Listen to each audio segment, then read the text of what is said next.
Cinema से CM तक जया जी की लाइफ रही है, तो हम ऐसा माने कि आपकी भी लाइफ सिनेमा एंड अब आने वाले दिनों में हम आपको देखेंगे लाइक पॉलिटिक्स ज्वाइन करते हुए, सिनेमा से सीएम तक आपको भी हम देखेंगे? मैंने जैसा आपको कहा कि मेरे लिए पॉलिटिक्स का वर्ल्ड बहुत ही ज़्यादा अनजान है।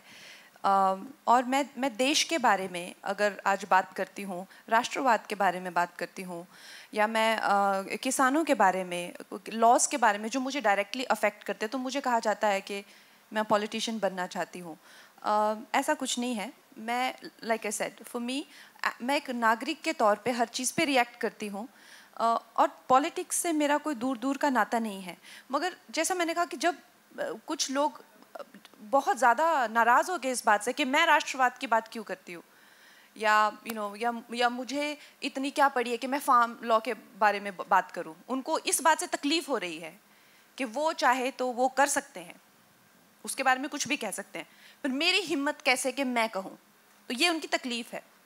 तो उनको जब इतनी तकलीफ़ हुई, इतनी पीड़ा हुई, इतना दर्द हुआ, तो उसके करके उन्होंने कई तमाशे किए जो सबने देखे। बट फॉर मी, जब मैं ये तमाशों के बीच में से गुजर रही थी और मैं सेट पे जाती थी, और इन्होंने भी एक सेट लगाया होता था, राज्यसभा, पार्लियामेंट, कोई कुछ assembly, and I'm getting kind of assaulted there in terms of जो जया का एक्सपीरियंस था, उनकी मतलब काफ़ी उनको बुरा से ट्रीट किया जा रहा था, वैसे ही सीन्स भी शूट हो रहे थे साइमल्टेनियसली।